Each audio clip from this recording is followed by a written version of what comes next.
நாடாளுமன்ற உறுப்பினர்கள் மரபுகளை மீறி உறுதிமொழி ஏற்றுள்ளதாகவும் இந்திய அரசியல் சட்டத்தின் பெயர்கள் ஹிந்தியில் இருப்பதால் அனைவரும் உச்சரிக்க முடியாது என புதிய தமிழகம் கட்சித் தலைவர் கிருஷ்ணசாமி கோவையில் பேட்டி.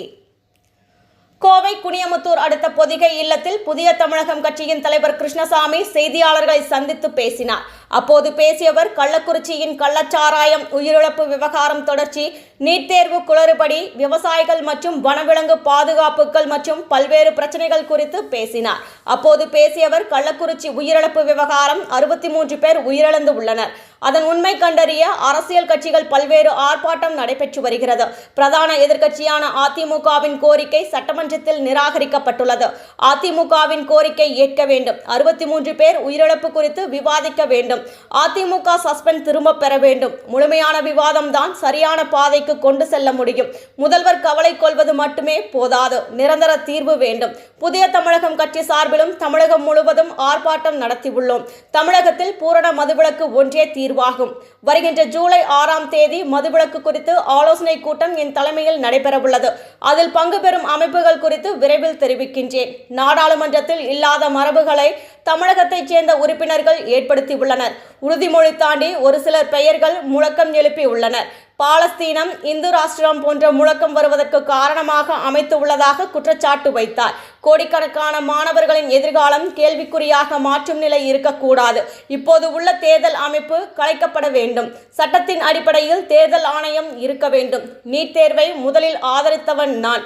ஆனால் வணிக நோக்கில் செயல்பட தொடங்கியுள்ளது. ஆனால் மாணவர்களின் உண்மையான திறமை அடிப்படையில் செயல்பட வேண்டும். நீட் தேர்வில் மோசமான நிலை உருவாகியுள்ளது. நீட் பயிற்சி நிலையங்கள் விதிமுறைகள் மீறி செயல்படுகின்றன. நீட் தேர்வுகளில் வெற்றி பெற்றவர்களின் புகைப்படங்களை தடை செய்ய வேண்டும். நீட் தேர்வில் கோடிக்கணக்கில் செலவு செய்வதற்கு முற்றுப்புள்ளி வைக்க வேண்டும். ஆங்கிலத்தில் இருந்த சட்டங்கள் ஹிந்தியில் உள்ளது. அனைத்து மொழி பேசும் மக்கள் பேசும் அளவிற்கு அதை வழிவகை செய்ய வேண்டும். சட்டத்தின் பெயர்கள் ஹிந்தியில் அனைவரும் உச்சரிக்க முடியாது. வழக்கறிஞர் கோரிக்கைகள் நியாயமானது. அனைவருக்கும் காலை நேர வணக்கம்.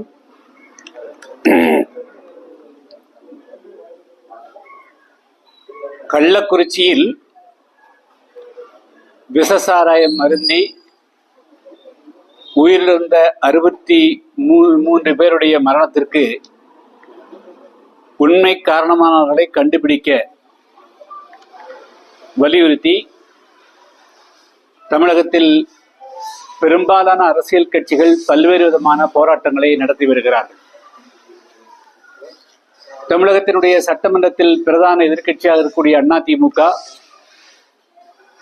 56வது விதியின் கீழ் அவையை ஒத்திவைத்து விவாதிக்க வேண்டும் என்ற கோரிக்கை நிராகரிக்கப்பட்ட காரணத்தினால் அதைத் தொடர்ந்து ஏற்பட்ட அமளியை தொடர்ந்து அவர்கள் அனைவரும் நடப்பு தொடர் முழுவதும் அவையிலிருந்து நீக்கி வைக்கப்பட்டிருக்கிறார்கள். இது ஏற்புடையது அல்ல. ஜனநாயகத்தில் அவையை ஒத்திவைத்து மிக முக்கியமான நிகழ்வு குறித்து விவாதிப்பது தமிழக சட்டமன்றத்திலே இதுவரையிலும் நடக்காத சம்பவம் அல்ல. அதனால் ஆளுங்கட்சிக்கு எந்த விதமான சிரமங்களோ அதனால் ஏதாவது பாதிப்புகளோ வரப்போவது கிடையாது. இதற்கு முன்பு பல்வேறு காலகட்டங்களில் அவையை ஒத்திவைத்து முழுக்க முக்கியமான விஷயங்கள் குறித்து விவாதிக்கப்பட்டிருக்கிறது. எனவே பிரதான எதிர்க்கட்சியினுடைய கோரிக்கையை ஏற்று அவையினுடைய முழு கவனத்தையும் இந்த 63 பேருடைய மரணத்திற்கு காரணமான நிகழ்வு குறித்து விவாதிக்க அனுமதிக்க வேண்டும். மேலும் அதிமுகவினுடைய அனைத்து உறுப்பினர்களையும் நடப்பு தொடர் முழுமையாக சஸ்பெண்ட் செய்யப்பட்டிருப்பதையும் திரும்ப பெற்று அவர்களை அவையில பங்கு பெற வைத்திட வேண்டும் என்றும் புதிய தமிழகம் கட்சியின் சார்பாக கேட்டுக்கொள்கிறேன்.